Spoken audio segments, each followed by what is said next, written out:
Hello, and welcome to the Cinema Slice. My name is Tony Wynn, and today we are talking a little movies. Once again, as we always talk about movies, but today we're talking about local filmmakers that these guys, in particularly, are going to be putting out a brand new film that's going to premiere this weekend at the Alamo. Welcome to the show, Carter and Taylor. Guys, Thanks for having us. thanks for being here. Yeah, I really appreciate it. Tell me a little bit about what is this movie and what is it called? Yeah, so the film is called Kings. It was shot here in Springfield by the Springfield film community. I've got awesome people here who all helped out and dedicated their time to the project. It is a feature film. It's a short feature. It's 49 minutes. It's tight, doesn't waste time, and it's about a chess player and a poker player who live together. They have very different philosophies or approaches to life.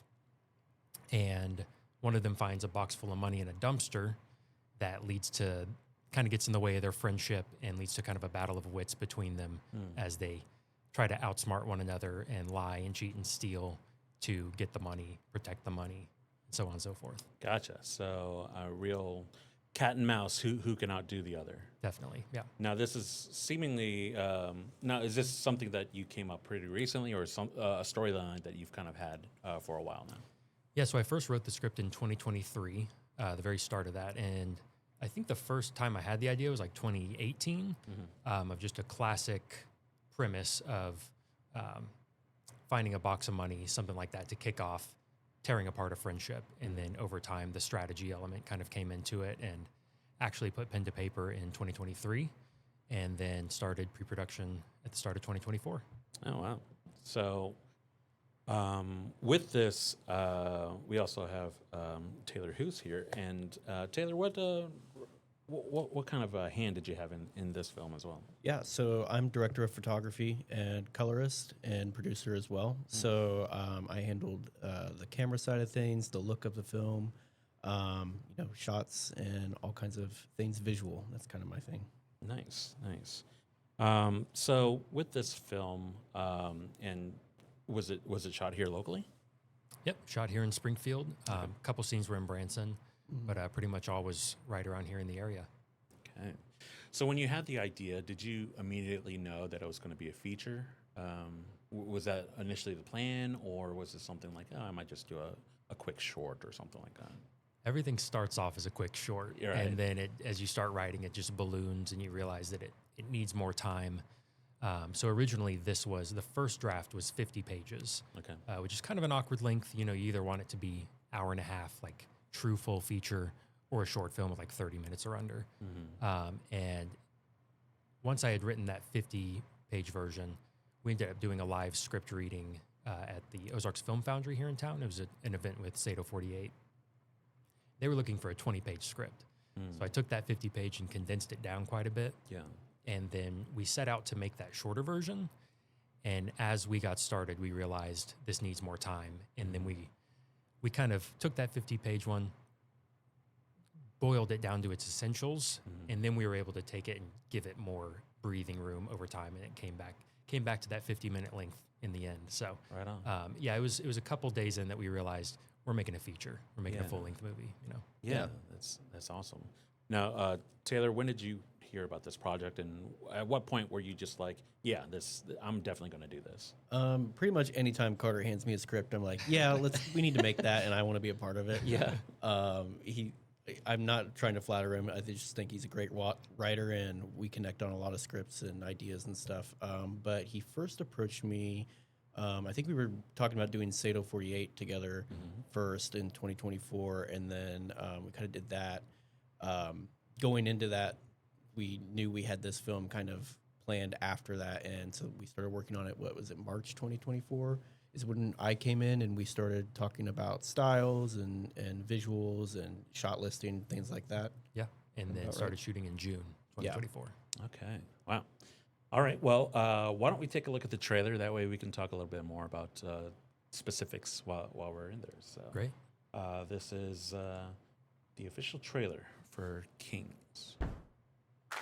I don't play games with chance. Well, poker's not a game of chance. And you win. So it doesn't matter how good your cards are, you still lose. Yep. That's why I don't play poker.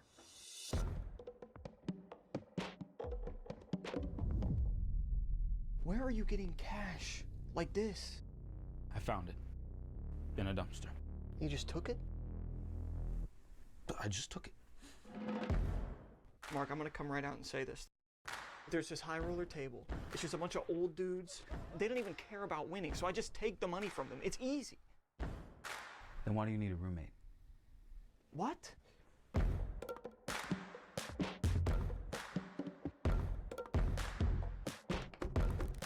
You don't realize what's possible. You don't know what's at stake. You don't leave anything up to chance. You plan for the worst, and you think 6 moves ahead. We're not in this together. You're not in this as deep as me. If you don't know what happens next, you've already lost.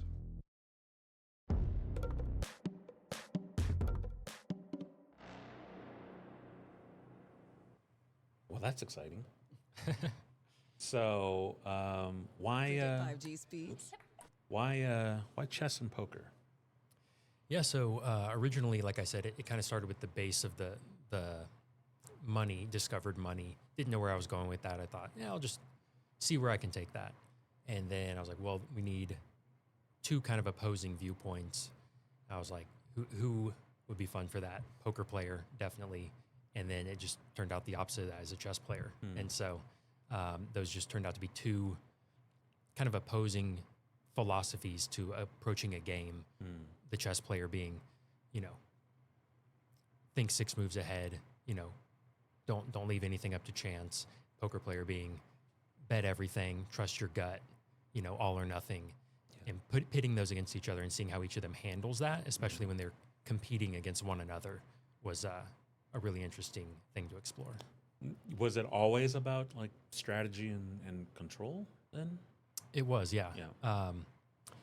A big inspiration for me is the show Death Note. You're Yeah. familiar? Yeah. And that kind of cat and mouse game. It's very much a mental game of chess.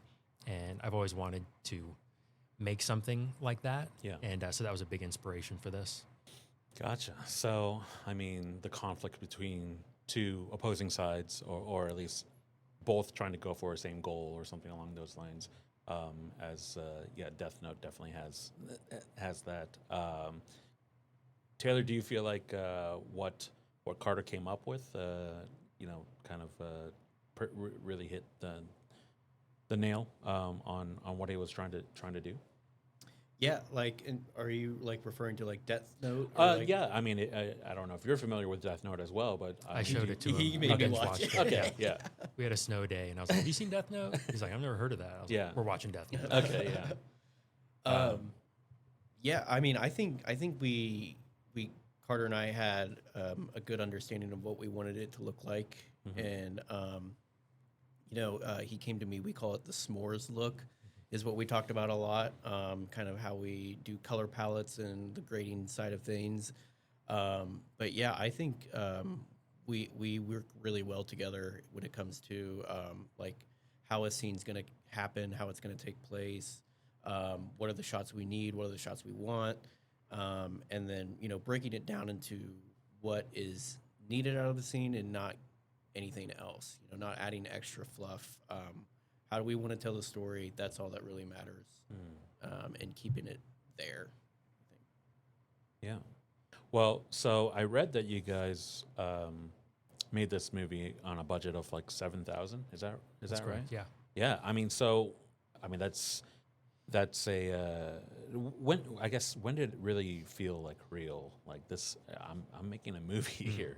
And I'm putting in money. When did it really feel real? Yeah, there's a feeling when you start a project.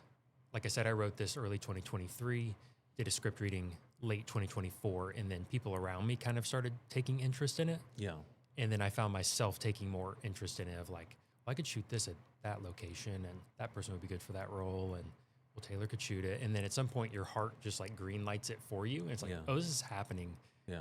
And that happened, very early 2024. And that's when it was like, oh, we're doing this. This is going to be a big project too. Yeah. I kind of set it on the sideline for a while because it was going to be a beast of a project. And once your heart makes that decision for you, which sounds silly, it's like there's just no stopping it. I guess adversely, when did it feel like terrifying? Probably a couple days before we actually started shooting. Yeah. Our first shoot day was, you kind of saw some of this in the trailer. We shot a poker game in a private jet hangar, and that was really high stakes. First day of shooting, high stakes location. We shot 7 pages, which is, a lot. We were there for 14 hours, and it was just a very busy day, a lot to knock out, a lot of continuity to work on because they're playing poker. So there's, all the chips and the cards and the drinks. There's just hundreds of props that at the end of every take kind of get pushed into the middle of the table, and then you have to like reset everything. Yeah. And just when we were planning all that, it was like, this is a really big project. If we realized how gargantuan it would have been, would we have started? I like to think we would have. Yeah, I remember going into that shoot day being like, this is going to be really tough. This might be the toughest day we have, but it's our first one, So if we get this done right, like the rest of it's going to come together Definitely how it needs to, and it did. Now, Taylor, you being the DP and colorist with this, were there any big compromises that you had to kind of make visually? Was there any moments where you're just like, man, I really wish we had this in particular shot, this in particular angle, but just could not because of whatever circumstances? Yeah, shot-wise, I would say no. I think we got everything that we wanted. I think we tell the story on a shot level really well. As a DP, you could always have more light. You could always have more equipment. And when it comes to a small budget, that's the hardest part of it, is being able to light the scene properly. I definitely cut some corners in some places that if I had the time and resources, we would change. And, but it's nothing you feel when you watch the movie, though. no, I think we got how I could see it looking like. There are things that are marginally I could change, but overall, it's where I want it. It looks like how I saw it happening. So I think that's good. Yeah, the budget, the time definitely requires you to think very intentionally about what shots you're getting, what's most important. If we had unlimited resources and we were shooting that poker game in the hangar, we would have shot for 3 days, and got it from every single angle. Yeah. But we had one day, took 14 hours, and we had to be really selective about what we did. And Carter, you edited the film, so can you remember off the top of your head? Are there any shots that we wasted, we didn't use at all because we shot it and we were like, oh, we don't need that? I can think of maybe one or two. Really? And they were from just, the poker game? No, the whole movie in general. Yeah, maybe one, maybe two. Yeah. Yeah, yeah.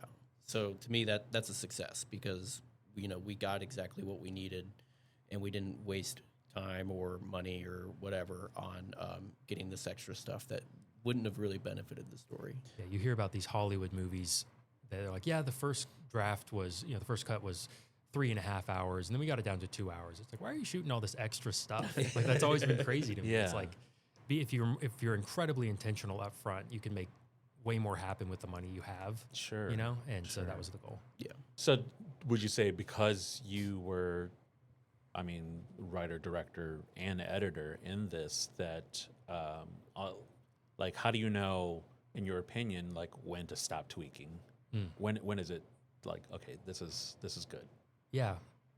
They say the movie you write is different from the movie you shoot, which is different from the movie you edit. Yeah. I've kind of always been protective of those 3 things.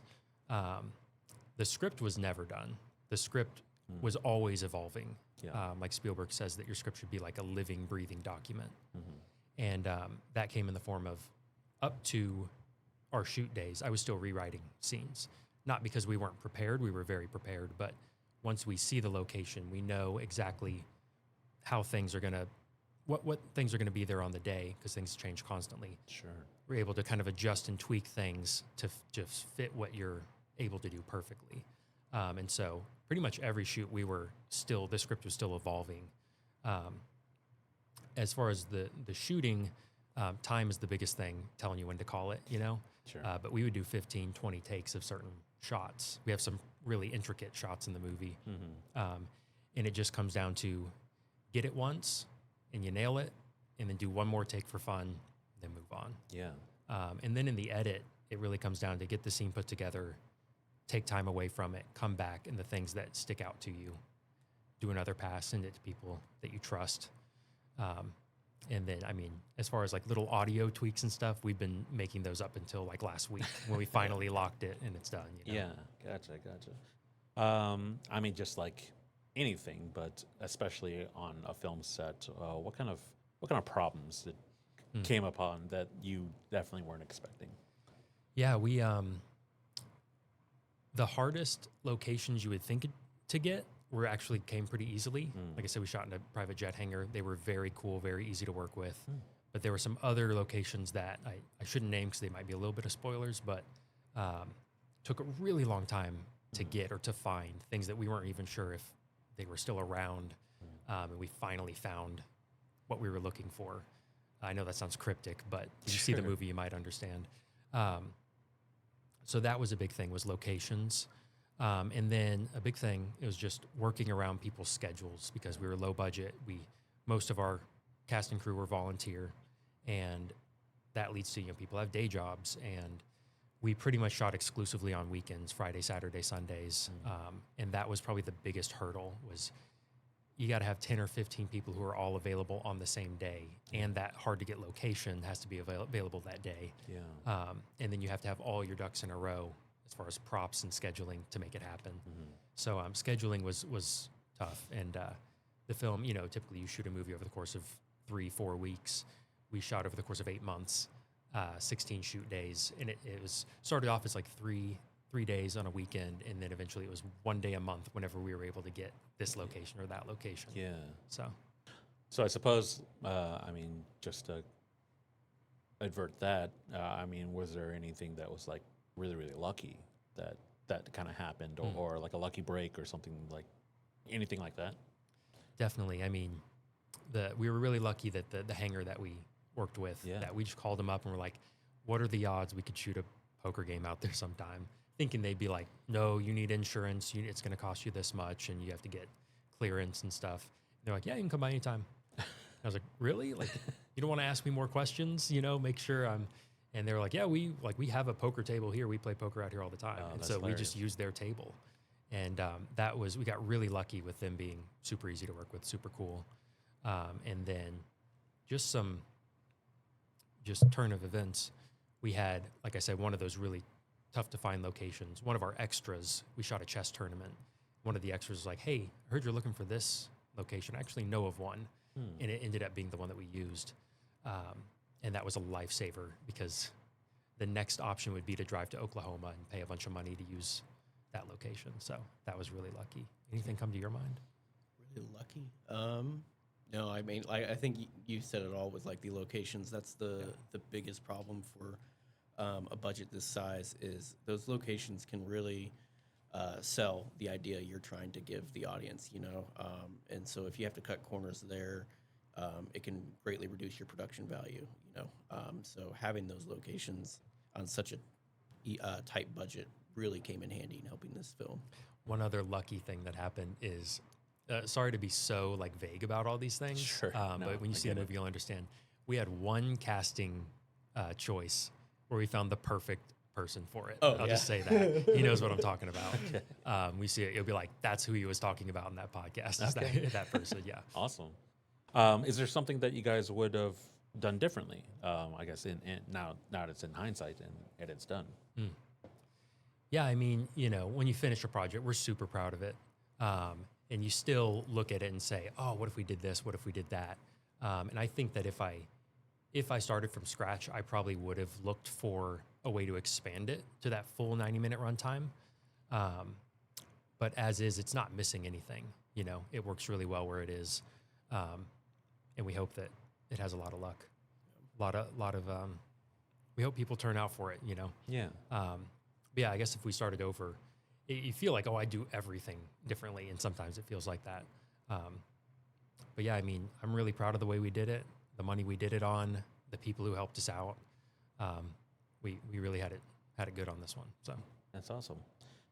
So, I mean, you're a guy that wears a lot of hats, and especially in this film, and I think that kind of has a you could say that it like it only really works if there's trust when you're like, well, Taylor can do this.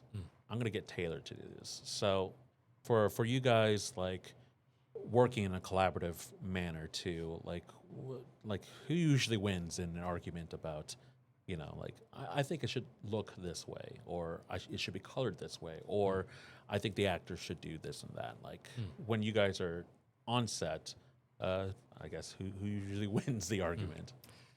Can I say something? Yeah. I think with Carter and I, this isn't the case for every director DP team, which is like the closest relationship on a film set. But I think with us personally, it's the story wins. Like what needs to happen wins. I don't look at it as like, oh, I won that argument, I got what I wanted, or Carter won that argument, he got what he wanted. It's we collaborate, we work together. If I have concerns, I feel like I can bring them up to Carter, and I think he feels the same way when he has concerns about how I'm approaching the situation. And I think we're really good about working together to get what serves the story best. Yeah, I agree with that. Typically, like we can be really in sync on a set, and so if there's ever a time where he's really pushing back, or there's something that's there's definitely something there. It's never just like, oh, we're never totally out of sync. And so if you've got a huge concern or something, you're probably right. That's how it was a lot on set, and that came from the actors and from everyone involved. Yeah. David Fincher says that the most important thing for a director is the ability to communicate your intentions. And as long as I was doing that, and they said, you know what, I see your intention, and instead of that, it needs to be this instead, we typically would go with it, and I did have final say over those things, but it wasn't, I hope it didn't feel like I was insisting on getting my way or anything, because, I feel like everyone we had really understood what we were doing, and that shows in the final product. Yeah. I mean, between the two of you guys, and I'll ask this, both of you, like what skill does the other person have that maybe you don't? You go first. Taylor has such an eye for lighting, for framing, things like that, that I've worked in video and production for a long time. I've been DP for a lot of little things, a lot of advertising projects and stuff. But he just understands it on a whole nother level than I do. And it makes me look really good, because what's actually happening is he's really talented. That's why it looks like a movie. Everyone sees the trailer, they go, wow, that looks like a real movie. It's like, yeah, you can thank Taylor for that, And so that's where you fill in my shortcomings so much, and I appreciate that. Yeah, well, thank you. I think with Carter, I'm always just blown away by his writing. Like I wasn't a joke when I said earlier, like anytime he hands me a script, I want to do it. It's because like he has such a grasp on like story and structure, and making these characters and these elements of the story all come together to make it satisfying. I think he appreciates his audience a lot too, and plans for them, and just makes a fun, engaging story every time. And I think that translates to not just the writing side of things, but his directing. Like he knows how to get what he needs out of the scene, and how to convey that to the actors. It's fun to work with him all the time. I love it. You guys just recently, talked to Missouri State. You guys are both Missouri State guys. Yeah. What would you say to the younger yous? If you guys came to the school and did a presentation about filmmaking, what would you say to your younger selves? Yeah, I mean, what I told people earlier today and what I would tell my younger selves is everything like good that's come to my filmmaking career in the past couple of years has always come from helping other people achieve their dreams, helping them bring their project to life. Even if I don't really consider myself a sound guy, but if I can run boom on your set and that helps, I'd love to do that. And my advice to my younger self or to students is look for every opportunity to give to others in their pursuits, and that will just pay dividends in your career in ways that you'd never see coming. So that's the advice I gave to people. And work on projects. You'll gain experience. They get help. They'll want to help you later. That's the best thing. Yeah, in the same vein, just get on sets as often as you can. I feel like that's where you learn so much about the process and how it works and how the teams work together. And there's no better experience that you can have than being on set, even if it's just as a PA. You're gaining by watching and learning and being there to help people. That's gonna come back to help you later on in your career. And just ask. Just ask if you can join a project, and most of the time they're not going to say no. I've never known a film set that's like, no, we can't, don't show up. Like, they're like, come yes, help, we need people. please. So the premiere at the Alamo Drafthouse here in Springfield, Friday, Saturday, and Sunday, right? All 3 days. That's right. That's pretty exciting. What are you hoping that the audience takes away from the film? Yeah, I just hope they see what Springfield's capable of. The film community here is awesome, and like we're making stuff that we're so proud of. That you wouldn't be able to do it in LA because it would cost so much, and we're able to do it here and make it look good, sound good. We've got fantastic actors. Every role on set, there's several people in our town that can just knock it out of the park. And so seeing that there is a film community here, and that bringing productions here is valuable, and we're just excited for that. We think Springfield is kind of like an undiscovered film gem in the Midwest. Definitely. I hope they enjoy it. Have fun. Yeah, I hope they enjoy the movie. I hope after they see it, they want to see it a second time, because we've kind of designed it for multiple watches. And so, hope they want to buy a second ticket. So, where does Kings go after Alamo Drafthouse? Yeah, so next weekend, we're actually playing at Galaxy 10 Theater in Sedalia. We have 8 screenings there right now. And then we've been working with Alamo Drafthouse about going even wider than that. So the Alamo Denver location actually reached out, said, hey, we had a local chess team that heard about your project. They want to play it here. And so we actually just locked in a date for, it's looking like March 18th, 19th are the days that we're going to be in Denver. Awesome. And then we're looking at St. Louis, Austin, New York, LA, and trying to go to more markets. We've kind of found that like chess clubs are like the most diehard groups, and they're all over the country. Yeah. And so we've had a lot of luck with people in their area kind of reaching out to local theaters, getting screenings there, and we're hoping to add more of those. But we didn't even realize it until it came time to like promote the movie and stuff, is that it's as if we made a Spider-Man movie and there are Spider-Man fan clubs all around the country. It's like there's chess clubs everywhere. They're like, you made a chess movie? Yeah, we'll all be there. And so we're excited to go to more markets using kind of that community. Yeah, you just hit a niche that doesn't get that much recognition, so it's nice to actually be recognized in that way. Yeah. I totally get it. All right, so Kings is coming out at the Alamo Drafthouse this weekend, all weekend at the Alamo Drafthouse. Can we get tickets, obviously, from their website there? Are there other means of being able to get them? Yeah, Alamo's website. If you go to my Instagram, you'll actually find a link too that'll take you straight to it. There are 2 live Q&As that are sold out, and then there is a Saturday 5:15 screening that still has tickets, and a Sunday screening right before the Super Bowl that has tickets as well. And then as we fill up seats, every screening we sell out, they'll add another theater.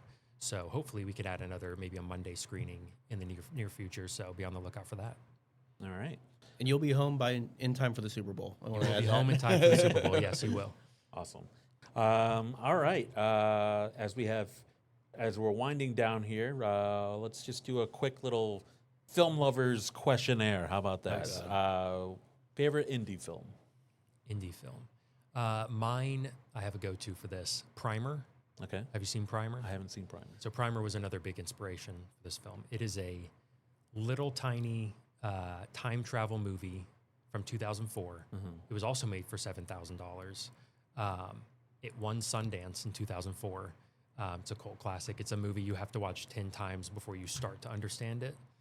You've seen it. Yeah, you made me watch it. I'm still confused. It is. It's one they say like the first time you watch it, you may love it, you may hate it, you will not understand it.